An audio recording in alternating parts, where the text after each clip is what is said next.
Start करते हैं आज का अपना टॉपिक। तो आज जो हम सीखने जा रहे हैं वो बीजी के बारे में हम सीखेंगे। सबसे पहले जानते हैं बीजी क्या है।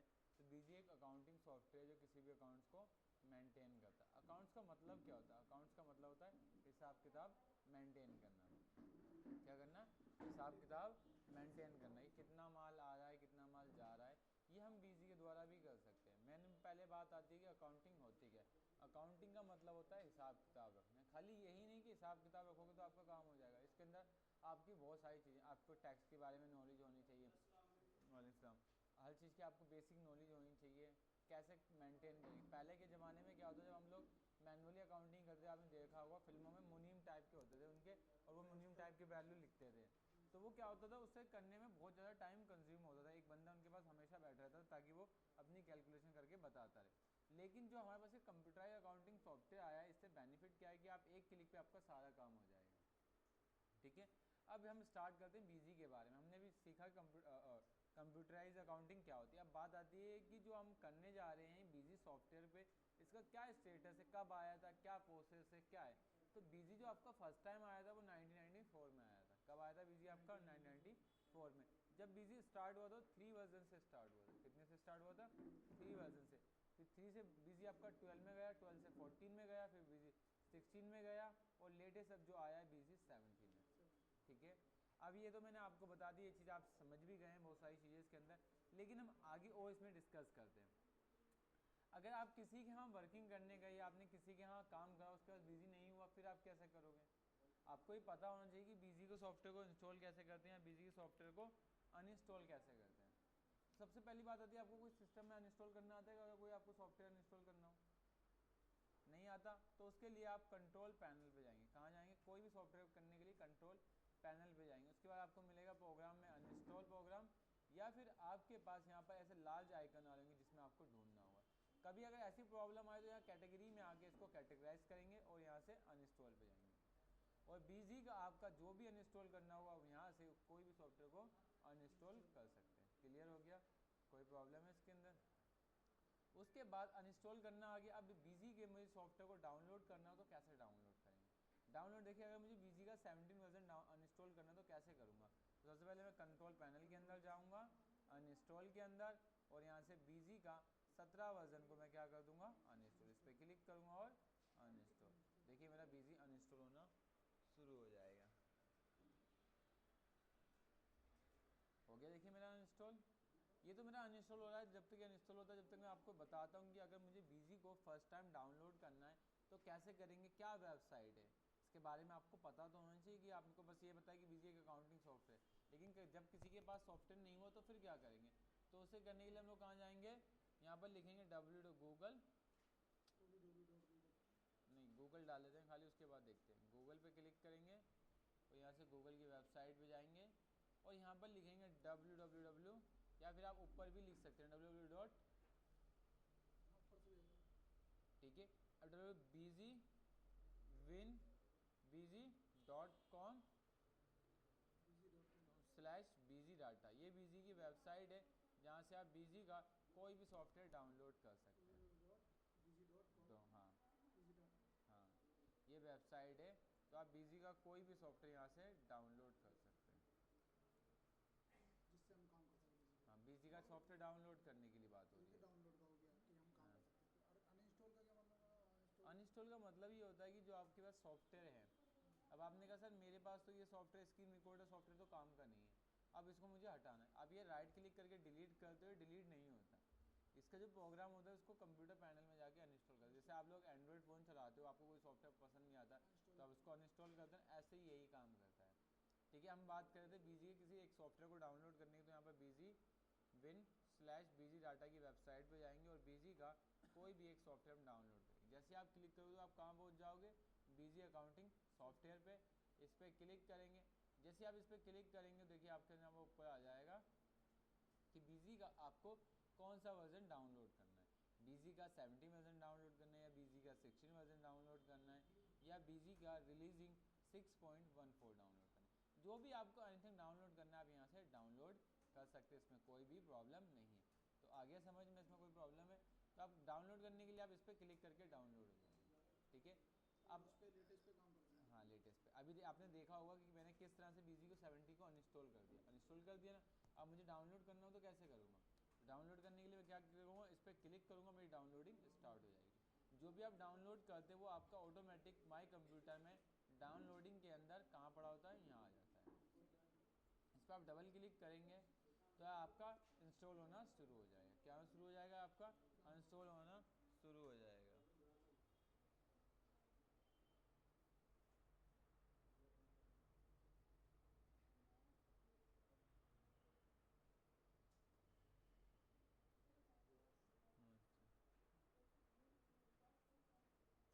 ठीक है, देखिए अभी मेरे कंप्यूटर में ये बता रहा है कि मेरे पास स्पेस की रिक्वायरमेंट नहीं है। ठीक है, तो मैंने BG का सॉफ्टवेयर तो अनइंस्टॉल कर दिया, लेकिन मेरे स्पेस में क्या है, रिक्वायरमेंट ही अभी नहीं है।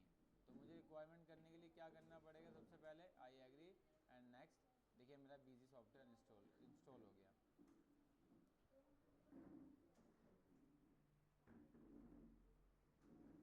कल जो बता रहे थे कि बहुत से लड़के बताने जा रहे हैं हाँ वही इधर आ जाओ। इंस्टॉल। ठीक है, ये आपका BG सॉफ्टवेयर 70 इंस्टॉल हो गया। फॉर्म दे दो, फोटो स्टेपलर कर दो। तुम दोनों का फॉर्म का है?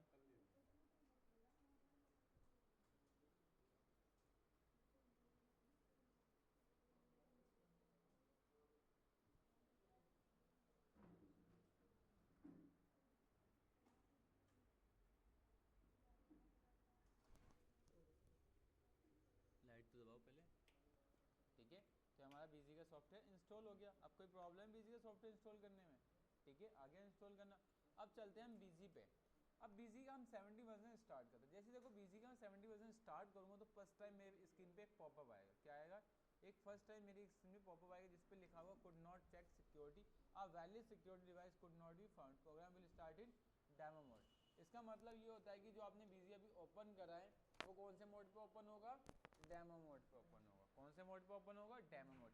डेमो मोड का मतलब क्या होता है सर? डेमो मोड का मतलब होता है ट्रायल की। इसका मतलब आप 30 दिन की गारंटी अपने सिस्टम में कर सकते हैं, इसके बाद आपका BG सिस्टम सपोर्ट ही नहीं करेगा।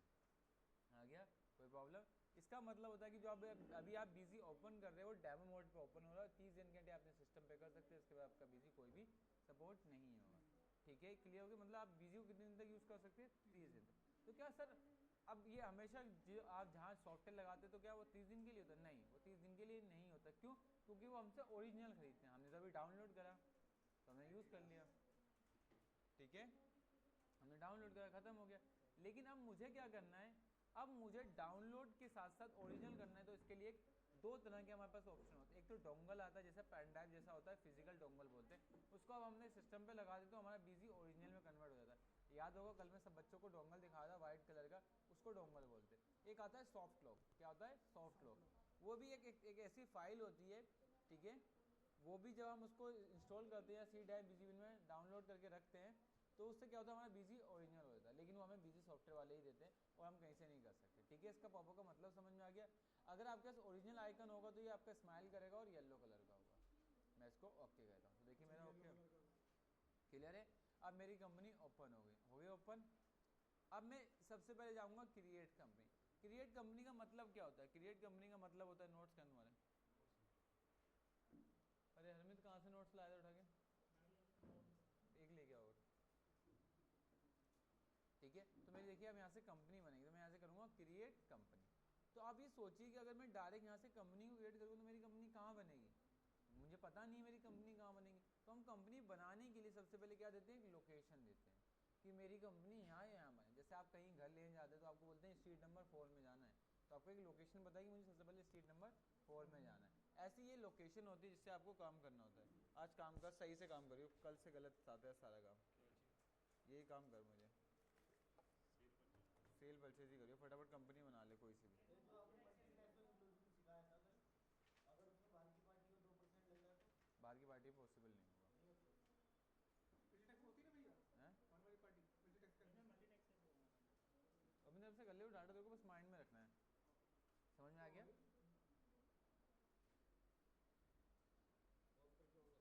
दो बार कर दूंगा यार। एक बार पूरा पूरा बटन बंद करके चालू बोले। ठीक है, पाथ का मतलब समझ में आ गया। लेकिन सर पाथ आएगा क्या? जैसे मैं एंटर मारूंगा तो मेरी कंपनी कहाँ चली? ई ड्राइव अशोक चौधरी के अंदर चल रही है। कहाँ चल रही है मेरी कंपनी? ई ड्राइव में अशोक चौधरी के अंदर। मेरी कंपनी कहाँ चल रही है? ई ड्राइव में अशोक चौधरी के अंदर चल रही है। कोई प्रॉब्लम है इसके अंदर किसी को? अब मैं चाहता हूँ कि मेरी कंपनी ना ई ड्राइव से प्रमोद करने चले, तो मुझे क्या करना है? सबसे पहले ई ड्राइव से एक प्रमोद नाम का फोल्डर बनाना है। क्या करना है मुझे? प्रमोद नाम का एक फोल्डर बनाना है। तो फोल्डर बनाने के लिए क्या करेंगे? सबसे पहले तो हम विंडो प्लस ई करेंगे। क्या करेंगे हम? विंडो प्लस ई। विंडो प्लस ई से क्या होता है? आपका माई कंप्यूटर ओपन हो जाता है। क्या होता है? विंडो प्लस ई से आपका माई कंप्यूटर ओपन होता है। क्या होता है? विंडो प्लस ई से माई कंप्यूटर ओपन होता है। उसके बाद आपको जोन सी लोकेशन में कंपनी बनानी है, उस लोकेशन को सिलेक्ट कीजिए। मैं कंपनी कहाँ बनानी है? ई ड्राइव में। ई ड्राइव में जाऊँगा, राइट क्लिक करूँगा, न्यू, और क्या ले लूँगा? प्रमोद फोल्डर। फोल्डर बन गया, और फोल्डर का नाम डाल दूंगा प्रमोद। बन गई मेरी कंपनी। कह रहा है ऑलरेडी इस नाम का एक फोल्डर मेरे पास अवेलेबल है। क्या देखिए मेरे पास ऊपर कहीं एक प्रमोद नाम का फोल्डर होगा, तो मैंने प्रमोद कुमार कर दिया। क्या कर दिया मैंने? प्रमोद कुमार। तो मेरी कंपनी अब कहाँ बनेगी? ई ड्राइव में प्रमोद कुमार के अंदर। क्लियर हो गया? अब मैं चाहता हूँ कि मेरी कंपनी इस फोल्डर में बने, तो मैं पहले इसको काटूंगा, फिर इस लोकेशन के अंदर जाऊँगा, यहाँ से अपनी कंपनी की एक लोकेशन दे दूँगा। तो मैंने बोला कहाँ पर? ई ड्राइव में प्रमोद के अंदर, प्रमोद कुमार के अंदर। तो मेरी कंपनी कहाँ बनेगी? ई ड्राइव में प्रमोद कुमार के अंदर बन गई। उसके बाद हम चलेंगे कहाँ पर? क्रिएट कंपनी पे। कहाँ जाते हैं हम लोग? Create company. अब जो भी मेरी कंपनी बनेगी ऑटोमेटिक कहाँ बनेगी? ई ड्राइव में प्रमोद के अंदर। कहाँ बनेगी मेरी कंपनी? ई ड्राइव में प्रमोद के अंदर। कहाँ बनेगी मेरी कंपनी? ई ड्राइव में प्रमोद के अंदर। अब जो भी मेरी कंपनी का नेम होगा वो कंपनी का नेम यहाँ से डाल दूंगा। जो मेरी कंपनी का नाम होगा वो यहाँ से मैं डाल दूंगा। ठीक है?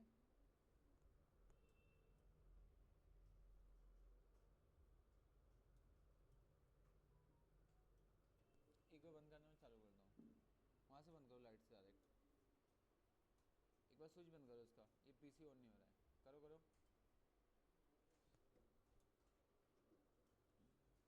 ठीक है? अब आता है सबसे पहले कंपनी का नाम। तो कंपनी का नाम आपकी जो भी होगा वो डाल दे। जैसे मैंने बोला बीजी। ठीक है? मतलब जो भी कंपनी का हाँ, नाम है। जो भी कंपनी का नाम है, तो मैं इसको रियल में जो नाम है वो डाल दूँ। जैसे मैंने बोला शिवा एजेंसी, मेरी क्या है? कंपनी का नेम है। ठीक है? एक होता है हमारा क्या होता है? Print name. एक दूसरा क्या होता है हमारा? Print name. प्रिंट नेम क्या होता है सर? प्रिंट नेम हमारा वो होता है जो बिल में छपता है। प्रिंट नेम क्या होता है? जो हमारा बिल में छपता है।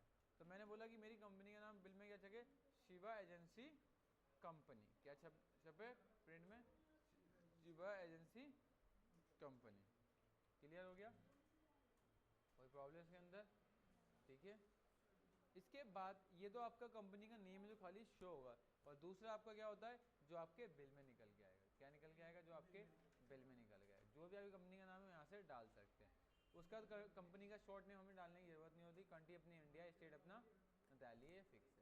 फाइनेंशियल ईयर क्या होता है? फाइनेंशियल ईयर वो होता है जो 1 अप्रैल को स्टार्ट होता है, 31 मार्च को बंद होता है। उसे हम क्या बोलते हैं? फाइनेंशियल ईयर बोलते हैं। क्या बोलते हैं उसे? Financial year. फाइनेंशियल ईयर क्या होता है? जो 1 अप्रैल को स्टार्ट होता है और 31 मार्च को बंद होता है। फाइनेंशियल ईयर क्या होता है? जो 1 अप्रैल को स्टार्ट होता है और 31 मार्च को बंद होता है। फाइनेंशियल ईयर क्या होता है? जो 1 अप्रैल को स्टार्ट होता है और 31 मार्च को बंद होता है। क्लियर हो गया? जैसे अगर मेरी आज स्कूल स्टार्ट हुआ है तो कब बंद हो जाता है? 31 मार्च 2017 में। ठीक है? अगर वो 16 में स्टार्ट हो तो कब बंद होगा? 17 में, अगले साल। ठीक है? कोई प्रॉब्लम है? अगर मेरी कंपनी 1/8/2017 में भी बनी, कब बनी है? 1/8/2016 में भी बनी, तो कब बंद होगी वो? 31/3/2017 में ही बंद होगी। क्या होगी? मार्च में ही बंद होगी। अगर मेरी कंपनी 1/12 में भी बनी तब भी वो कब बंद हो जाएगी? 31 मार्च 17 में। अगर मेरी कंपनी 1/1/2017 को बनी है तब कब बंद हो जाएगी मेरी कंपनी? 31 मार्च क्लियर?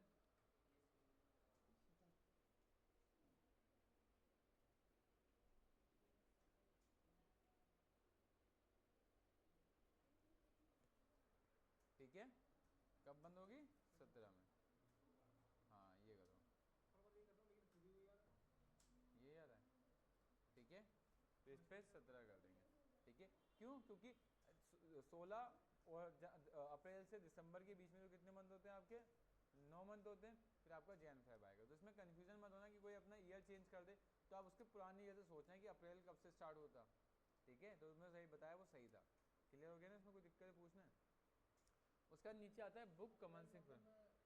जैसे अगर मेरी कंपनी 1 अप्रैल को बनी तो तब भी कब बंद होती है वो मेरी कंपनी? 31/3/2017 को ही बंद होती है। अगर मेरी कंपनी 1/8/2016 को बंद थी तब भी वो बंद होती है 31/3/2017 में, ठीक है। अगर मेरी कंपनी 1/1/2016 में बनती है तब भी कब बंद होती है वो 31/3/2017 में। और नेक्स्ट अगर सुनो, एक गलती होगी, अगर मेरी कंपनी 1/1/17 में बनेगी तब बंद कब होगी? 1 मिनट रुको, चलने दो, 2 मिनट वेट करो हैं। जनवरी 2017-18 17 में ही बंद होगी, क्योंकि 9 अप्रैल से आपके दिसंबर तक आपके 9 मंथ होते हैं ना 9 मंथ। उसके साल कितने का होता है हमारा? साल 12 मंथ का होता है ना हमारा। तो यहाँ पर 9 मंथ का साल तो बनाएंगे नहीं ना। तो कंपनी ये कौन सी ईयर का पार्ट हो गया? जो ये डेट है ये आपका 16-17 का पार्ट हो गया। ये पार्ट किसका? आपका 16-17 का। एक बार चेक करो, इसका पीछे ऑन नहीं हो रहा। ये हो जब उनका नहीं हो तो इसके साथ बैठे हो ना तुम, आज इनके साथ बैठी हो, मैं इसको चला देता हूँ, ठीक है। अगर जैसे साल चेंज हो रहा हो। साल तो आपका 1 अप्रैल 2016 को ही 17 को ही चेंज होगा ना। अच्छा, अप्रैल के बाद ही आएगा ना, के फिर बाद तो ही नेक्स्ट change ईयर में जाएगा ना। होगा। हाँ ये चालू कर दो इनका सिद्धार्थ का, फटाफट करो हरमित, ठीक है, समझ में आ गया। वो वाला करो उनकी साइड वाला जिसमें वो बैठे हों। हाँ ठीक है। अब आता है बुक कमेंसिंग फ्रॉम। क्या होता है आपका? Book commencing from. Book commencing from का मतलब होता है आपको एंट्री कब से करनी है। बुक कमेंसिंग फ्रॉम का मतलब होता है आपको एंट्री कब से करनी। तो जो भी आपकी कंपनी की स्टार्टिंग डेट होगी वो डाल दें, लेकिन आप कोशिश करना जो आपका फाइनेंशियल है वही आपका बुक कमेंसिंग में हो जाए। फिर कंपनी का जो भी एड्रेस होगा वो डाल देंगे।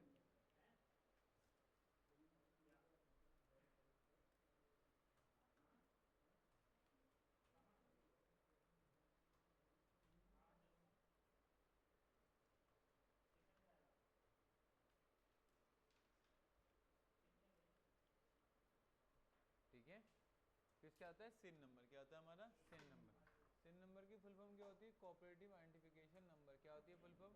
Cooperative identification number. क्या होती है full form? Cooperative identification number. क्या होती है? Cooperative identification number. तेरा ही परमानेंट सिस्टम नहीं बना कोई? एक बना, कौन सा बनाएगा आज? सूरज के साथ बैठी हो कोने वाले में, वही इस पर बैठी हो, कोई बैठा हो तो किसी उठा। मेरा सिस्टम है, मैं परमानेंट इस पर बैठूंगा, उससे बैठ जाओ, ठीक है। अब आता है सिन नंबर। क्या आता है? सिन नंबर। सिन नंबर की फुल फॉर्म होती है कोऑपरेटिव आइडेंटिफिकेशन नंबर। क्या होती है? Cooperative identification number. क्या होती है full form? Cooperative identification number. इसके बाद आता है IT pan card number. Raju Raju सुनिए इसकी प्रॉब्लम देख क्या है। आईटी पैन कार्ड नंबर क्या होता है हमारा? आईटी पैन कार्ड नंबर, जिसको बोलते हैं हम income tax personal account number. क्या बोलते हैं? Income tax personal account number. ये 10 अंक का होता है। कितने का होता है हमारा? 10 अंक का होता है। शुरू के पहले 5 अक्षर क्या होंगे हमारे? अल्फ़ा, बाद के 4 न्यूमेरिकल और लास्ट का एक वर्ड अल्फ़ा, ठीक है। कोई प्रॉब्लम? इसकी फुल फॉर्म होती है income tax personal account number. क्या होती है? Income tax personal account number. क्या होती है? Income tax personal account. ये 10 अंक का होता है। शुरू के पहले 5 अक्षर अल्फ़ा होंगे, बाद के 4 अक्षर न्यूमेरिकल होंगे और लास्ट का एक वर्ड क्या होगा हमारा? अल्फ़ा होगा। कोई प्रॉब्लम इसमें? आगे समझ में। उसके बाद वार्ड नंबर। इनकम टैक्स जो नंबर होता है ये किसी व्यक्ति की इनकम से जुड़ा होता है। क्या होता है? इनकम। अगर आप कितना टैक्स जमा कराते हो गवर्नमेंट को कैसे पता चलेगा? तो गवर्नमेंट जब टैक्स भरवाती है तो आपको एक नंबर देती है ना कि आप जो टैक्स बनना है इसके थ्रू भरेंगे, बताती है ना आपको वो। तो वो नंबर आपका क्या होता है? Income tax personal account number होता है।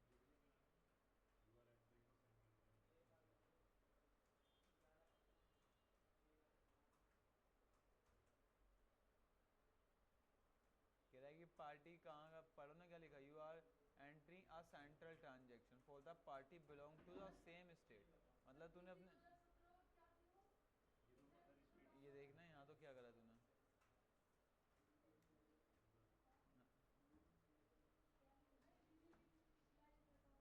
हाँ, busy win slash busy data slash, ठीक है। इसके बाद मोबाइल नंबर आएगा अपना। यहाँ मैक्सिमम 3 मोबाइल नंबर आ सकते हैं, कंपनी का फैक्स नंबर और फिर उसके बाद कंपनी की ईमेल आईडी, जो भी कंपनी की ईमेल आईडी है। टेलीफोन नंबर तो उसी का आएगा ना जिसका हाँ, टैक्स कंपनी सब कुछ सब का, जो कंपनी का ओनर होगा उसका आएगा, आपका कुछ भी नहीं आएगा, ठीक है। अब आता है करेंसी सिंबल। करेंसी सिंबल किससे रिलेटेड होता है? बाय डिफॉल्ट ये कंट्री से रिलेटेड होता है।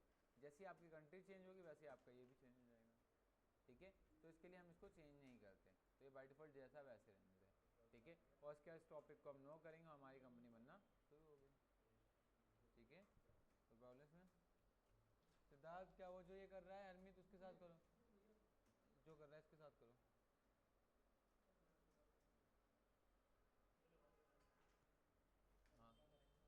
हाँ बस एक मल्टीटेक्स की थोड़ा सा माइंड सेटअप कर ले मल्टीटेक्स का, फिर मैं बताता हूँ आगे। सर एक बार वो वीडियो देखो क्योंकि आधा जो था उससे वीडियो ले ले, उसके बाद है पेन ड्राइव लगा के उसमें डाल ले और अभी 2 मिनट के लिए सुन ले कर। वीडियो सीआई है ना। हाँ सीन कोऑपरेटिव आइडेंटिफिकेशन नंबर, इसके बारे में हम आगे डिस्कस करेंगे क्या होता है कोऑपरेटिव आइडेंटिफिकेशन नंबर। अब जैसे भैया यहाँ पे क्या नाम है सीसी फॉर्म है हाँ तो इसका मतलब 2% वाला है। 2% वाला है, तो टैक्स तो 5% लगेगा ना इस पे आइटम क्यों 2% लगेगा ना, आपने बताया था ना ये कि सीएसटी हो तो 2% लगेगा। जब प्रूफ नहीं देगा, जैसे यहाँ लिखा है 5%, इसका मतलब 5%। याद रखियो हमेशा टैक्स दो तरह का होता है, एक होता है आइटम टैक्स, जो इसके अंदर लगता है इसको हम बोलते हैं क्या है, आइटम टैक्स बोलते हैं, ठीक है। क्या बोलते हैं इसको, आइटम टैक्स। और जो इस पे लगता है इसको बोलते हैं पूरे को वाउचर टैक्स। क्या होता है, हाँ